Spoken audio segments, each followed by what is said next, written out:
Good afternoon, I'm Chiki Verhel, and this is One News Now. The back and forth continues over leadership issues at the House of Representatives. For more details, Ria Fernandez is reporting to us live from Quezon City. Ria, what's the latest? Chiki, Marinduque Representative Lord Alan Velasco believes that Speaker Alan Cayetano's offer of resignation was just a show. Meanwhile, the sitting speaker met again with President Rodrigo Duterte last night following the scene in the lower chamber. In a Facebook post, Velasco described Cayetano's action as political maneuverings and theatrics. He added that what's unfortunate is it hostage the time for deliberations on the 2021 budget. The lawmaker further explained that October 14 was chosen as date for the turnover for the early passage of the budget. But due to Cayetano camp's attacks, which Velasco said are purely personal agenda, the passage of the appropriations bill is now threatened. For PBA Party List Representative Jericho Nograles, Cayetano's move was absurd and abuse of privilege speech. Nograles said Cayetano should have insta-delivered the speech on Facebook. He was also not swayed that addressing parochial concerns was the reason behind the suspension of budget deliberations. Meanwhile, some members of the Makabayan bloc have suggested that the issue has something to do with money for the 2022 elections. But Anakalusugan Representative Mike Defensor, who sought for budget suspension, could not see the connection. Defensor said it is clear that what they need to do is to fix the spending plan approved by the Budget Department. Despite the controversies, the lawmaker is confident that they will be able to meet the deadline for the budget. When it comes to speakership, Deputy Speaker Dan Fernandez, another ally of Cayetano, believes that the term-sharing agreement was already consummated following what happened on Wednesday. Deputy Speaker Elry Villafuerte also pointed out in One News The Chiefs that the majority clearly did not want Velasco as the speaker. Despite this, Velasco is firm that he has to take over Cayetano's post. If this would not happen by October 14, Buhay Representative Lito Atienza said President Duterte, as the broker of the deal, has the right to be angry. Chiki presidential spokesperson Harry Roque said the chief executive already backed off on the speakership issue when he met again with Cayetano last night. Roque noted, however, that Duterte wanted the lawmakers to swiftly pass the 2021 budget. Chiki? Still, it seems we still have to wait and see what will become of the 2021 budget. Thank you very much for the details. That's Ria Fernandez reporting live from Quezon City. President Duterte respects the decision of lawmakers to keep House Speaker Alan Peter Cayetano in his post. In his briefing this afternoon, spokesman Harry Roque quoted the president as saying that the decision was purely an internal matter. Cayetano on Wednesday offered to resign as speaker, but majority of lawmakers rejected the move. Last year, President Duterte forged a term-sharing deal between the sitting speaker and Marinduque Representative Lord Alan Velasco. If that was a decision, so be it. If there's going to be a new decision in the future, that's up to the House. But the President has said that he will not interfere beyond reminding the parties to honor the agreement. The Trade Department wants to extend the operation of dine-in restaurants beyond curfew hours. In a One News interview, Secretary Ramon Lopez said the agency is set to issue an advisory to local governments in Metro Manila. It will allow them to determine the extent of the further reopening of business establishments, including the adjustment on their operating hours. Lopez explained that the move aims to stimulate the economy as more people may return to work and start earning again. Kasi may mga kumakain pa din middle of the night, lalo na yung mga workers at night or night shift. So dapat allowed sila to operate moderate. So that is a big boost then because restaurants account for kulang-kulang 2 million involved yan, excluding pa yung mga suppliers.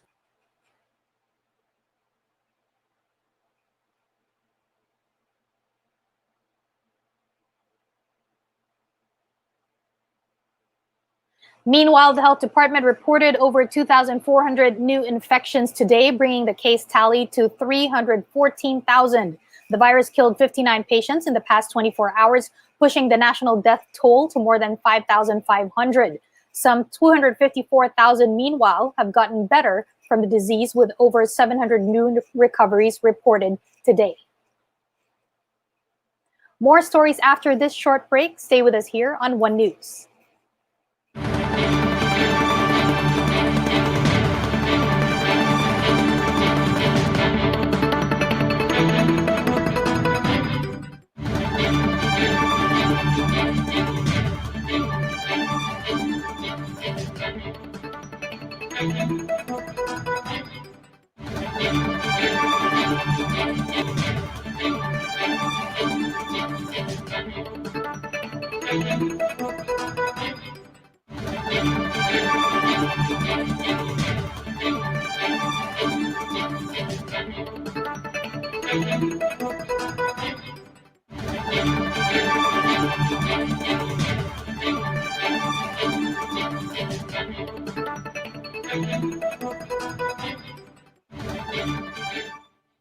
You're still watching One News Now. I'm Chiki Verhel. It was not a smooth sailing budget hearing at the Senate for the Interior Department earlier today. To give us the details, Man Los Baños joins us from Pasig City. Man, how did it go? Yes, Chiki, senators grilled the Interior Department in today's budget hearing, and one of their concerns is whether the DILG is well equipped for a nationwide contact tracing. Based on the Bayanihan 2 law, which was passed recently, 5 billion pesos was allocated to the DILG for contact tracing. The DILG has so far hired 10,000 out of the 50,000 contact tracers needed nationwide. 47,000 applications are still pending approval. Each contact tracer will be paid 18,700 pesos. Senator Nancy Binay asked Interior Secretary Eduardo Año of the process of tracing suspected COVID patients. Kaya ko lang talagang kinukuha Mr. Chair yung detalye. As we are opening our katulad today, but today we are opening Boracay for tourists. Diba, pag may nag-positive dyan na isa, dalawa, are we prepared to contact trace everybody? Is the system in place for us to contact trace? The DILG chief assured senators that safeguards are in place. Like Like kita QR code, the mandatory filling up of the health declaration, and then ensuring also that the hotels, accommodations are also capacitated on how to ensure that all information are gathered. Senator Francis Tolentino, meanwhile, asked Año if they have started preparing police stations, which will be used once COVID-19 vaccines become available. For one, Tolentino said the DILG might need to procure freezers where the vaccines will be stored. Sa ngayon po ay wala sapagkat ang bigyan lang po kasi sa aming NEP ay this amount. So we have to work out on that amount only. But if we are given the chance, we would like to prepare for that, Mr. Chair. Chiki, during the Senate hearing, Senator Risa Ontiveros also questioned the 16.4 billion peso allocation for the task force to end armed conflict. She said she will move to realign this to other programs of the DOH, which she thinks is more vital during this time of pandemic. Chiki? Thank you, Man Los Baños, for the details. We shall await more details on the development of this story. Thank you. A senator wants a review of the rice tariffication law as farmers protest the sharp plunge in local palay prices. Senator Risa Ontiveros urged the Agriculture Department and the Bureau of Customs to look into the matter. She also called to secure the country against the influx of alleged smuggled rice. Farmer groups Bantay Bigas and Amihan have launched a signature campaign for a review of the rice liberalization law. Palay prices recently dropped to as low as 12 pesos per kilo. Ang ating mga magsasaka As the City of Pines reopens its doors to tourists, some residents fear that COVID-19 cases may spike up. The LGU assures them that all health protocols will be strictly observed. Romel Lopez has the report. Tourists from Region 1 have been allowed to visit Baguio City, provided that they sign up at the city's Visita web portal. But since it's the first day, locals are the first ones to get reintroduced to the new whole Baguio experience. Some residents have engaged in various activities like Zumba sessions and riding boats at the famous Burnham Park. Para sa akin hindi kasi sobrang strict ang mga controls nila. Tapos you have to learn to live with the virus, you know. You cannot live in fear forever, you know. The business has to proceed. People have to pay their bills. The owner of these bikes for rent is also excited for the expected influx of domestic tourists. Masaya na kasi for 6 months sir, nasarado kami. Nung September 1 lang kami pinayagan ni Mayor na magbukas.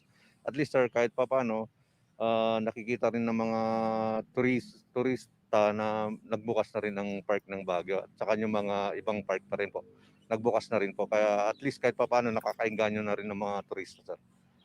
The Wright Park, meanwhile, still looks like a ghost town with only few horses and their caretakers seen in the area. Medyo malungkot sir kasi wala naming hanap buhay sir. Itis naman para kahit pa paano makakikita kung sakaling may mga turista. Food stores and other establishments have also opened along the Session Road. Owners make sure that their customers practice minimum health standards. Some residents, however, are apprehensive about the reopening of the city due to the possible spike in COVID-19 cases. Kami lang po na residente dito sa Baguio, natatakot din po kami na ibalik ang turismo dito sa Baguio. Kaya lang po medyo nanganganib na rin po ang turismo dito sa Baguio, kaya binuksan ni Mayor Magalong ang turismo. Baguio City Mayor Benjamin Magalong appealed to his constituents to trust the LGU. Maliit kasi 200 lang 200 lang yung dadagdagan namin. As I've said, kaya nga surely, safely, slowly, responsibly, yun nga yung aming keywords just to assure the citizen na hindi naman tayo magbubukas ng parang, open na kami lahat, punta na kayo lahat dito. Pag may nagkasakit, yan, marami tayo. Wala, hindi naman ganun Kaya nga, ang opening natin is calibrated, gradual, so that, it's part of our learning curve.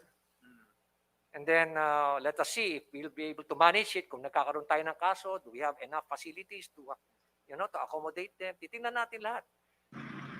The Baguio City Police, for their part, assured the locals that the minimum health standards will be strictly enforced. This include proper usage of face masks and shields in the public places at all times. Protection kasi is not only for yung ating mga kababayan dito. Mutual naman po ang ginagawa natin. Protection para sa ating mga residente as well as yung mga tourists natin. We also do not want na pagpunta po nila dito naman sila mahawa. According to Magalong, the first batch of tourists from outside the city is expected to arrive on October 11. The mayor disclosed that they have received only 489 applications so far, attributing the low turnout to the non-availability of public transport. For News 5, Romy Lopez. We are One News. The cost of RT-PCR tests seem to be holding back some tourists from visiting Boracay. The tourism department is pinning its hopes on the success of the pilot use of antigen tests to make travel easier. Jenny Dongan with a story. Boracay has finally opened its doors to tourists from all over the country after almost 6 months of closure due to the COVID-19 pandemic. To kick off today's reopening, Boracay DNR Task Force Lawin held a cleanup drive along the world-famous Boracay shoreline. Locals couldn't hide their excitement, especially with the return of their livelihood. However, many of them are still worried about contracting the coronavirus disease. Sana hindi muna. Hindi mo na... Oo, kasi marami pa rin kasi. Kahit dito sa Aklan, marami pa rin Ganun? Oo. Lalo ang ibang lugar pa yung papasok dito. Nakakatakot pa rin. The tourism department said the reopening of the famous destination aims to help revive the island's economy. A total of 25 guests visited the island today. 7 of them came from Metro Manila. Boracay officials admitted that among the factors affecting tourist arrival is the RT-PCR test requirement. So we felt that it should be done because we're just slowly opening up the tourism market in Boracay. We do not want an immediate influx of tourists wherein we will not be able to control or to be able to answer if For their part, hotel owners promised to offer discounts of up to 75% to somehow make up for their customers' swab test expenses. With this, Tourism Secretary Berna Romulo Puyat hopes that the ongoing pilot use of antigen tests in Baguio City will be successful. Learning from it, we're hoping yung antigen pilot testing natin in Baguio will be successful para it will become cheaper to travel, and the results will be faster kasi at least 15 minutes lalabas. To date, Boracay has 0 confirmed coronavirus cases. The government vows to strictly enforce safety protocols to maintain this. For News 5, Jenny Dongon, We Are One News. For more updates, visit News 5, The Philippine Star, and Business World Online. Visit our website, onenews.ph, for more in-depth analysis. You can also catch One News on the Signal Play app. Register for a free account now at www.signalplay.com and stream One News live anytime, anywhere. I'm Chiki Burhel. We are One News.